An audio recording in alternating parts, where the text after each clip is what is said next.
ஒரு தனி மனிதனுடைய நடத்தையை மாற்றுவதற்கு 72 வகையான பிரச்சனைகள் உள்ளன, 72 வகையான திறன்கள் உள்ளன.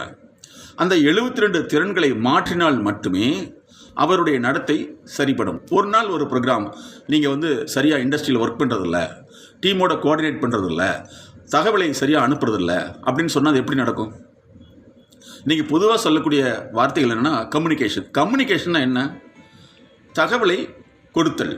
இப்போ தகவலை கொடுக்கறதுக்கு என்னென்ன திறன் வேணும்? மொழித்திறன் வேணும்.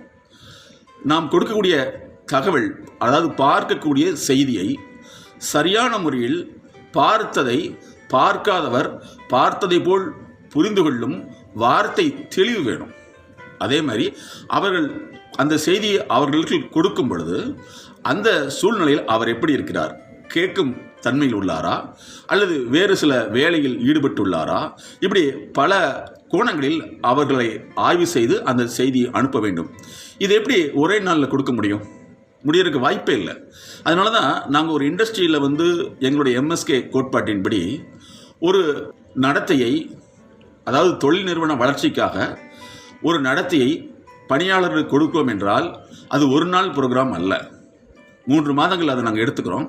3 மாதங்களில் அந்தந்த தொழிற்சாலைகளில் தொழில் பண்ணக்கூடிய தொழிலாளர்கள் மத்தியில், பணியாளர்கள் மத்தியில், பணி மேலாண்மை செய்யக்கூடியவர்கள் மத்தியில் அல்லது அந்த டீமில் இருக்கக்கூடிய மத்தியில் என்னென்ன வகையான மொழி சார்ந்த, செயல் சார்ந்த, நடத்தை சார்ந்த, திறன் சார்ந்த பிரச்சனை உள்ளது என்பதை கண்டறிந்து அந்த பிரச்சனையை மாற்றினால் மட்டுமே அவருடைய நடத்தை சரிப்படும்.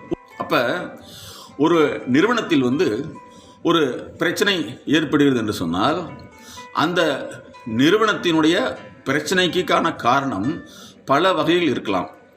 பொதுவாக ஒரு தனி மனிதன் நிறுவனத்தோடு இணைந்து செயல்பட முடியவில்லை, அந்த நிறுவன வளர்ச்சிக்காக அவருடைய உழைப்பு தரம் சரியாக இல்லை என்று வைத்துக்கொள்வோம். எங்களுடைய எம்எஸ்கே உளவியல் கோட்பாடின்படி ஒரு தனி மனிதனுடைய திறனை தடைப்படுத்துவது, நடத்தையை முரண்பாடு கொள்ள செய்வது முதல் கட்டமாக 4 வகைகள் இருக்கும். அதாவது 4F என்று சொல்கிறோம். 1 ஃபேமிலி, 2வது அவங்களுடைய ஃப்ரெண்ட்ஷிப், 3வது ஃபேக்ட்ரி, 4வது ஃபைனான்ஸ், அதாவது நிதி நிலைமை.